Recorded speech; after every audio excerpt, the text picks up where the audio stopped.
I'd like to welcome everyone to our Fast of Tammuz program, and the subject that we're going to take up is the Arch of Titus yields its mysteries.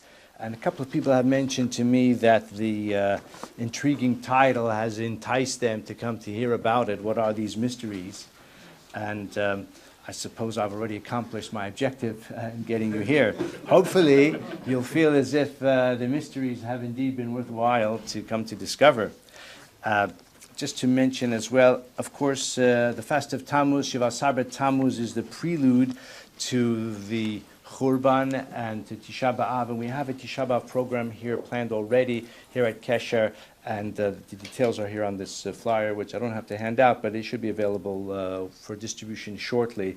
We're going to have Mincha at some point, 6:30. We're having the Chavetz Chaim Heritage Foundation a video, which they produce every year, always of a very high quality, and I'm going to be speaking as well, remembering the Hebron massacre from August 1929, 90 years since the Hebron massacre, which is a different subject than tonight, but the same general theme of recalling the tragedies of Jewish life. As we shall see, the Arch of Titus is one of the most important antiquities that probably anywhere in the world, certainly in Rome, which is a city rich in antiquities.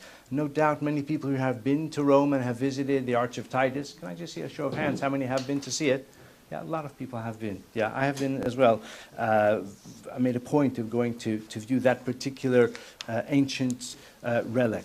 I'd like to start on a slightly lighter note. The most famous image on the Arch of Titus, which is depicted here in this flyer as well, is that menorah. And we will speak about the menorah. And someone circulated on the internet recently this little image. I'll just pass that around. It's only a humor piece, but it does serve as a prelude, an entree to our subject, which is the nature of that menorah, that famous menorah chiseled into the ancient Arch of Titus. Shiva Sabet Tammuz is the prelude to tragedy. It represents the beginning of the end of the Beis Hamikdash and of the sojourn or the tenure of Klal Yisrael in Eretz Yisrael, both in Bayis Rishon, although Bayis Rishon maybe happened a few weeks earlier, but Bayis Sheni, according to our tradition, the walls were breached today, actually yesterday, because today is Nincha, in the year 70 of the Common Era.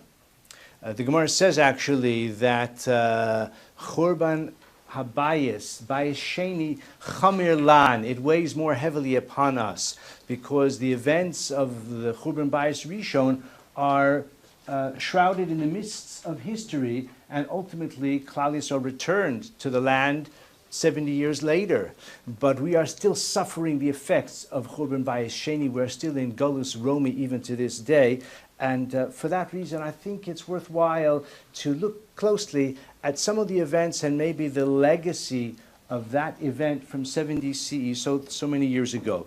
In the Midrashic and in the rabbinic literature generally, Rome is associated with the most villainous, the most iniquitous force, the most malevolent force that the Jewish people have ever encountered. In the long rogues gallery of Rashaim, Rome has a particular place. You might say that since those events, others have risen to contend for the dubious distinction of the most vicious and hateful enemies of Klal Yisrael. But in terms of Chazal, in terms of the classic literature, Rome is the Malchus Harasha, the villainous, wicked government. You may know that in the Gemara there are many words that derive from the Greek. There are very few words that derive from the Latin. The Chachamim, and even in later centuries, they were very uncomfortable with Latin. They rarely used it. Latin is a language of the church. It's a language of the Roman conquerors. And even though Greek, they had a certain respect for Greek and for the Greek language, but Latin is used only very rarely. It's even been suggested that this is the key to a cryptic passage in the Haggadah, where Haggadah Shel Pesach, where we have the words Arami Oved Avi. And the Gemara, the Haggadah goes on to say that many people were very wicked, such as Paro, who obviously is the villain of the Haggadah, but Lavan was the worst. Bikesh la'kares hakol, arami oved avi. And you have to wonder, why are we dumping on Lavan when we're talking about Paro? Paro should be the villain in the Haggadah.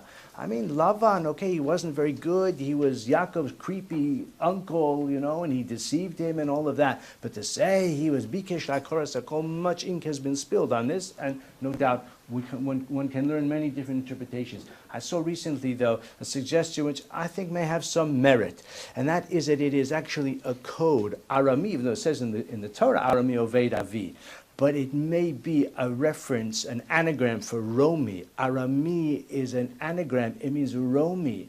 Rome, the wicked government, Bikesh la'kares hakol, but they couldn't write it outright, of course, because that would only invite hostility from the Roman authorities. The Haggadah was composed at the time, in the days of Rabbi Akiva and those generations, when the Klal Yisrael was under the authority of the Roman government. So Rome is the quintessential enemy, the quintessential Russia in our thought. And I'd like to explore why that might be, and again use the Arch of Titus as to gain an insight into that enmity, but also to question whether the Arch of Titus maybe represented a Pyrrhic victory, as we shall see. The Arch of Titus was built in 82 CE. Actually, Titus himself had already died by then, but it is known as the Arch of Titus because it celebrates the victory of Titus over Judea.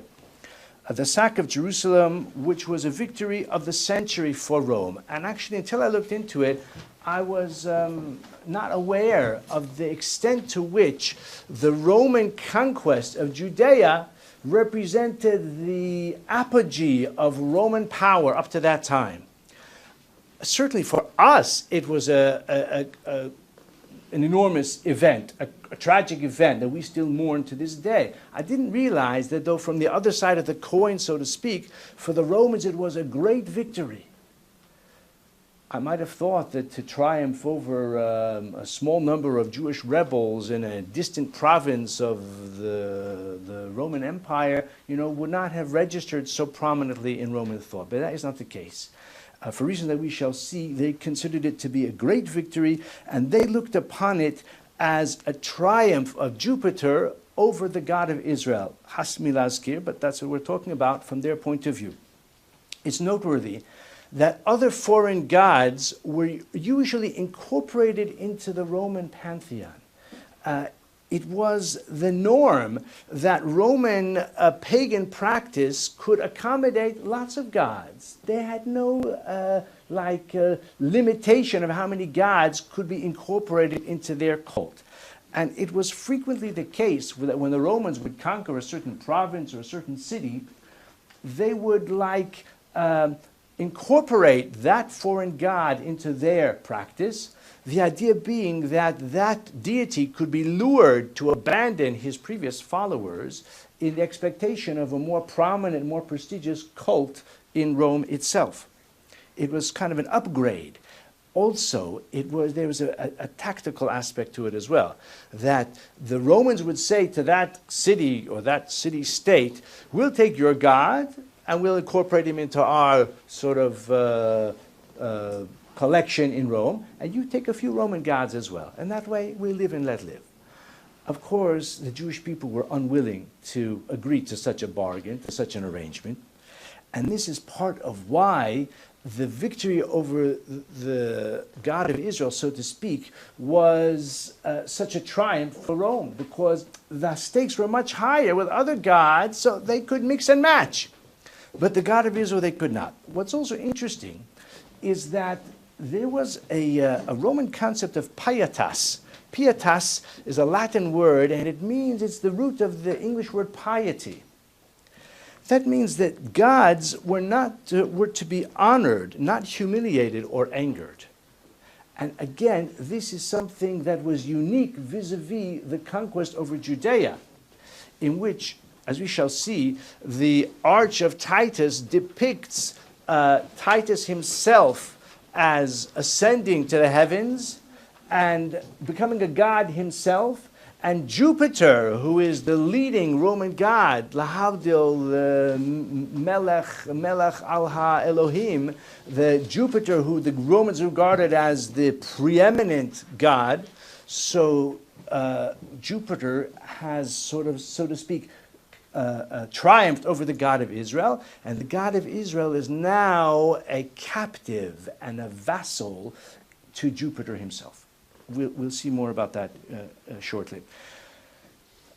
This foray into Roman practice may be strange to our ears, but let me mention a medrash which I'm able to understand better in light of this principle of pietas, the idea of piety, of not, like we would say today, dissing a foreign god, even if you don't like him, but you've got to respect him. They're not to be angered or humiliated. There's a well-known medrash that at the time of the Churban Habayis, the Romans were seeking to plunder and to loot the Beis HaMikdash, which they did. The medrash says that they didn't want to go right into the Kodesh or the Kodesh HaKadoshim in order to steal what was in there. So they looked for a wayward Jew to send him in. And this Jew they found was called Yosef Meshita. Yosef Meshita, the Medrash says. And they said, we don't want to go in, you go in and find something. So he went in, and he came out with the menorah, the golden menorah. They saw the golden menorah. They were so awed by it. They said, this holy vessel is too great and too sacred for a hedyot, for a commoner like you to be taking. Go choose something else. He refused. He said, no, I've angered my God once. I'm not going to do it again. And they said, if you don't go in, then we're going to torture you to death. He said, I'm not going. And that's exactly what they did. And actually, this is an example of someone who died, al Kiddush Hashem, this Yosef Meshisa. He was a turncoat. He was a traitor. But even he had his limits. And this medrash is meaningful in a number of ways. But to be honest, I always found it strange that the Romans, who were so sadistic, who were so brutal, who burned the Beis HaMikdash to the ground, who persecuted Klal Yisrael in a merciless way, why were they looking for a wandering Yid to send him into the Kodesh? Why didn't they go in on their own? The answer is that they were reluctant to do so. They were maybe too awestruck or too cautious or too pious to do so. Therefore, they sent someone else in to do the job. Possibly when they saw that he was unharmed, they maybe went in, because ultimately, of course, they did plunder him. The civic center of ancient Rome was actually remodeled to reflect the victory over the Jews and their God. The temple of Jupiter was refurbished. They had even a building which was known as the Temple of Peace. It's a kind of ancient Orwellian usage. They called it the Temple of Peace, where they displayed the vessels from the Beis HaMikdash. And we'll see shortly which vessels possibly were on display.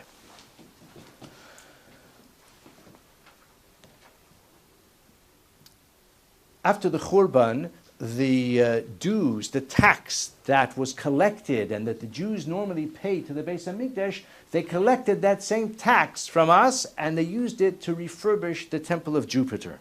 Because, as I said, they saw Jupiter as like celebrating the conquest over the God of Israel, and as if the God of Israel was now captive in Rome and he would become a vassal to the subject to Jupiter himself. A generation later, Hadrian, the Emperor Hadrian, would establish a shrine to Jupiter on Har HaBayis. There's a lot of evidence to support that. Again, develops this idea that they were celebrating the notion that the Greek god has triumphed over the God of Israel. If we take a closer look at the Arch of Titus itself, we see an image of Titus the man at the apex of the passageway. I'm not sure whether it's there on that, that you don't quite see it there, because that's the menorah. We'll get to that shortly. But there, part of the imagery of the arch itself includes Titus At the apex of the passageway, he's rising to heaven on the back of an eagle. Eagle is a symbol of Rome. Above the spoils panel, that's the panel that has the menorah and the other features, and the victory is hovering in the spandrels. He was becoming a god himself. So Titus thought, since I'm the one who's conquered the God of Israel, so I have been promoted to the position of a god himself. That was true for many of the Roman emperors, had that similar notion. The spoils from Judea were used to pay for the Colosseum. I'm sure those who have visited Rome have certainly been to the Colosseum, especially if you've seen the Arch of Titus, you will have seen the Colosseum. It's just right nearby. The Colosseum was built with Jewish slaves, and it was built with money that came from the plunder of Jerusalem and from Judea generally. I mentioned this Temple of Peace, which was destroyed a few hundred years later, but it stood for a long time there in central Rome as well. And that is where the treasures of the Beis Hamikdash were displayed. And yet, I would suggest that the victory lap proved premature on the part of the Romans. They thought that Judaism would die out since they had been exiled from their land, since the Beis Hamikdash was destroyed, since they had no longer the means of bringing the sacrifices and the offerings to the God of Israel, that Judaism itself was kaput. What they didn't reckon on, though, was the fact that the Torah is transcendent. The Torah is not limited to a building or to a place. The Torah is not limited to those sacred vessels, and certainly the Torah is not limited to the Roman notions of victory of Jupiter over the God of Israel. But this is well known to all of us, at least. An irony that I found, though, is that after the exile, after the Jews were driven out of Eretz Yisrael, many were sold into slavery, and many actually lived in Rome itself. There were free Jews who lived in Rome even at the time. And there were many others who came to Rome as slaves and ultimately would gain their freedom. Jews were sometimes persecuted as atheists because they didn't worship the Roman gods. And to me, this is a fascinating irony, because since they didn't bring offerings to the gods, they didn't even bring offering sacrifices to their own God, so they were regarded as atheists. And whether Jews themselves were accused of that, or possibly so-called Judaizers, those who were converting to Judaism or like sympathetic to Judaism, were sometimes persecuted under this guise of atheism. So what we see here is that the Romans regarded the victory over Judea as the apogee of their military and political and even theological conquest. They built the Arch of Titus to celebrate it. The Colosseum is part of that legacy. The Temple of Jupiter, which was expanded, was used again as a kind of demonstration of their great achievement. And this special Temple of Peace that was built, where all of the kelim of the Beis Hamikdash, or many of them, were on display.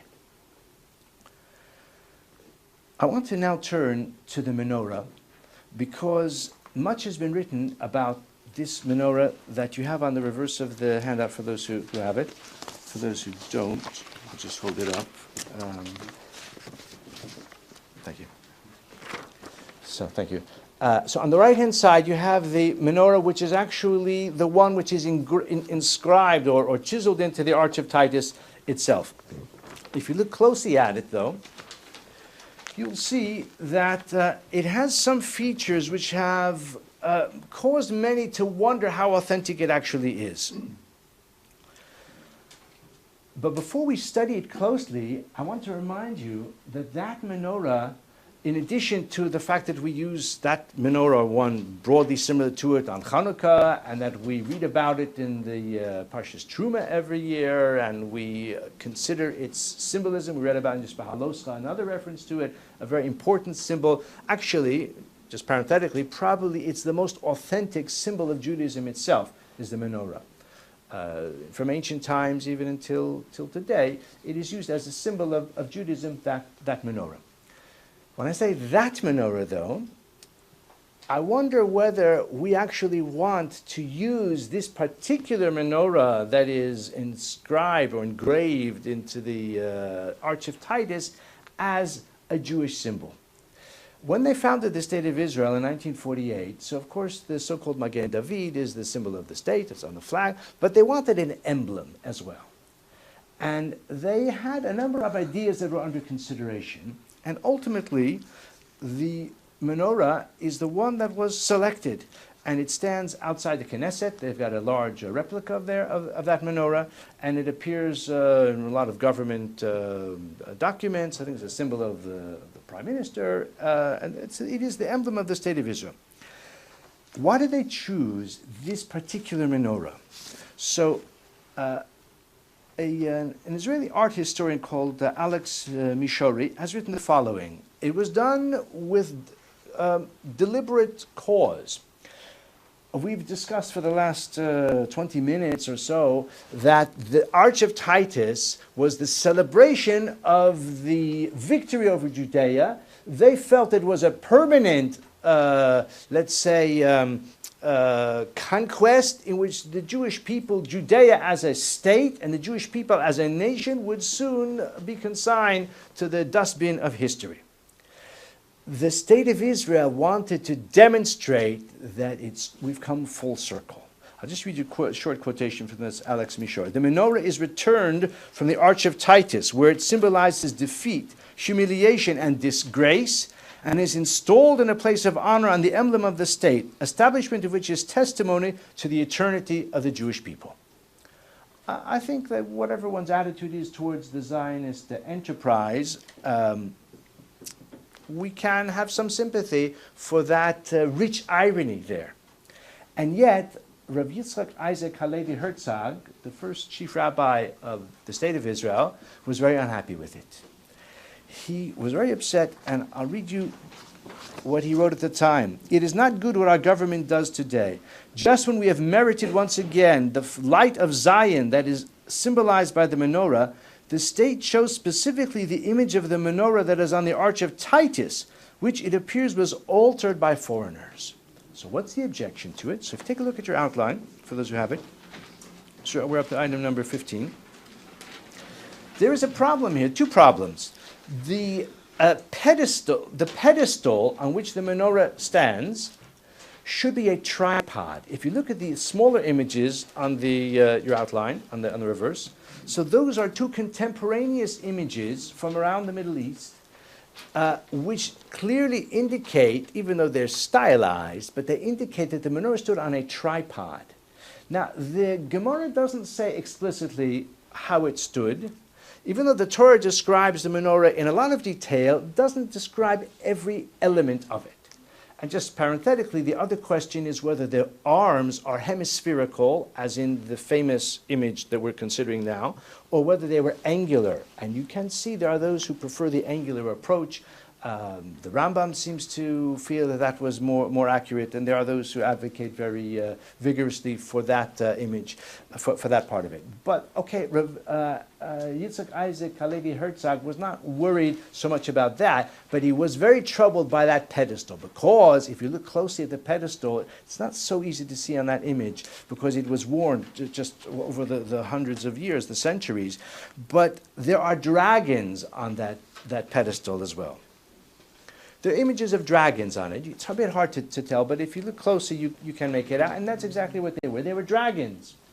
And the Gemara, the Mishnah in Avodah Zarah says that if a person finds utensils, even like household utensils, with a drawing or an image of a dragon, then Yolichenu liyam hamelach, throw it into the Dead Sea, because it shows that it was used for idolatrous purposes.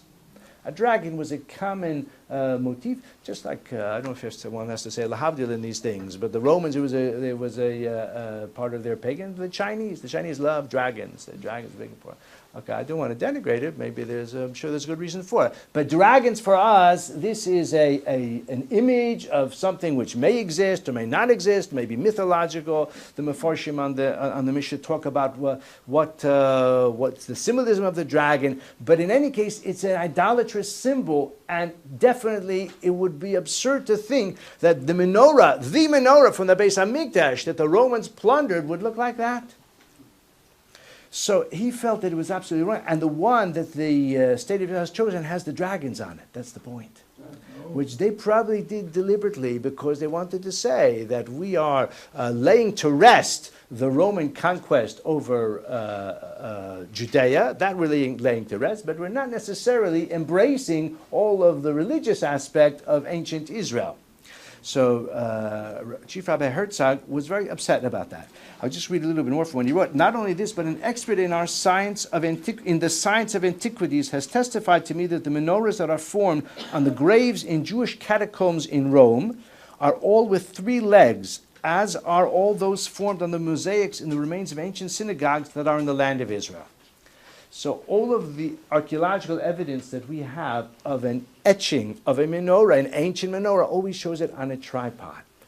The question is, so where did this one come from? Where did this pedestal with the dragons come from? So Rav Herzog suggests that in the Tiltul Haderech, in the journey from Yerushalayim to Rome, probably it was broken off, and some Roman artisan soldered this one on. It's also possible that it was just the artist who happened to depict it that way. Maybe the menorah never looked that way at all. There's another suggestion, though, has been put forward. The Beis Hamikdash was not destroyed at its time of strength, at its apex. It was destroyed, I'm sorry to say, when the corruption had already set in very deeply, the internecine conflict, the sinas chinam and heresy. The Kohanim were very frequently corrupt, Kohanim Gedolim especially so. So unfortunately, it was already on its way downhill when the Romans destroyed it. That's what the Gemara says, that they destroyed a house of cards. It was already destroyed. We had already hollowed it out spiritually, so it was easy for the Romans to do the rest of the job. Herod, who is the one who expanded the Beis Hamikdash architecturally, he may not have enhanced it spiritually, but architecturally he made it into the 8th wonder of the ancient world, which again is why the Romans were so pleased with themselves for having trashed it. But Herod was basically a Roman client. He was not and he was keen to please the Romans. At one point, he had a large golden eagle constructed over the entrance to the Beis Hamikdash, which the Perushim tore down. But he was not above looking to introduce Roman motifs and Roman imagery into the Beis Hamikdash. So it has been suggested, this is suggested by Professor Daniel Sperber, that it was Herod who added the dragons to ingratiate himself with Rome. But at least he left off the naked nymphs that appear in the other examples in other temples that we find in the area, where the Roman temples, that the dragons had further embellishment. So it was a sort of compromise position for him. So maybe this was, and therefore all of those other images that we see of the tripod could be understood as a rebuke to Herod. Faithful Jews wanted to show that we don't agree with Herod's innovation and that we are going to maintain the image of the menorah only in accordance with its classic, correct look. In any case, as we said, Rav Herzog was very distressed that this menorah became the emblem of the state of Israel. But I would like to suggest a final, very, I think, important observation. We always imagine, and visually we can see, looking at the Arch of Titus, for those who have been there, although it's quite high, you need binoculars to look at it closely, but the menorah is clearly the most prominent vessel that stood there. But the accounts of the procession, they had a big parade at the time, make reference to the Shulchan HaZahav as well, the golden Shulchan in which the Lechem HaPanim was displayed. And interestingly, there is also a reference to a Sefer Torah, Sefer HaAzara. Actually, there are two opinions of whether it's Sefer Ezra or Sefer HaAzara. This was an ancient Sefer Torah that was possibly written by Ezra HaSofer himself, that was like the, there must be a correct technical term for it, the original. In other words, all copies are checked against that to be sure they're letter perfect. That was known as Sefer HaAzara, and that was the most important Sefer Torah in all of Klal Yisrael. It wasn't just, they weren't just parading a Sefer Torah that they plundered from a minion factory, you know, in Mea Sharim. They were displaying the Sefer Torah that they took from the Beis HaMikdash, which they must have known is the most important Sefer Torah, the most precious, the most authentic Sefer Torah, against which all other Sefer Torah are checked for letter perfection. And the accounts describe that that was the last item. He saved the best for last, because Titus knew, as we know, that the Sefer Torah is even more important than those sacred kelim. The Sefer Torah representing the Torah itself, and that is the key to the immortality of the Jewish people. That is what ensured the ultimate victory of Klal Yisrael over Rome. And as I said before, their victory lap proved to be premature. And there is some evidence that that Sefer Torah was also on the Arch of Titus originally. It was because it's described that way in a book that was published in 1511. But when the book was published again in 1531, it didn't make reference to it, and it could well be that it was obscured over time. So now, hundreds of years later, it's no longer visible. Another possibility is that Titus kept the Sefer Torah for himself. He kept it in his own palace. There's evidence that he kept it in his own palace. The artists who engraved those images on the Arch of Titus possibly only included the kelim that were on display in that temple of peace. And since the Sefer Torah was never on display, so therefore it does not appear in the Arch of Titus. But ultimately, and I'd like to just end with this, we have the inversion of the Roman imagination, that they are celebrating the final, permanent, eternal, enduring conquest of Rome over Judea. And that has proven to be just the opposite. We all go to Rome if we feel like it. We can go as tourists and as visitors, and we can see the Arch of Titus and marvel at this relic of antiquity while we continue to live by the Torah and to remember those events of nearly 2,000 years ago and to look forward ultimately to the redemption to follow. I just want to end, though, with one last short short paragraph. This is taken from one of the classic histories of Jewish history books written by two scholars who actually are both rabbis, conservative rabbis, I have to say. They're not living anymore. It was published 100 years ago. But compared to some other secular historians, they have a bit of understanding, a bit of appreciation for what Yiddishkeit is, even if they wandered off in the wrong direction. I don't know for sure, but probably they learned in yeshiva when they were younger. They lived at a time when, unfortunately, that was common phenomenon. I just want to end with this paragraph. Thus was ended the 7 years' war against the power and brutality of Rome. Once more the daughter of Zion sat and wept for the sanctuary that lay in ashes, for her sons that had fallen by the sword, and for her daughters carried away into slavery and given over to dishonor. The nation had been vanquished. The land of Israel was a province of the mighty empire. Yet there remained one thing that the fury of legions was powerless to destroy, the invincible Torah of the Jew.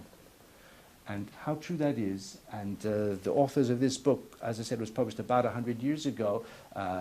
If they could only recognize today how the Torah world has undergone a revival and how we continue to mourn the events of centuries ago, and yet we continue to exult in the Torah, which has proven to be eternal and which ultimately has assured our triumph over Rome. And Titus has celebrated his victory lap long prematurely. Thank you very much.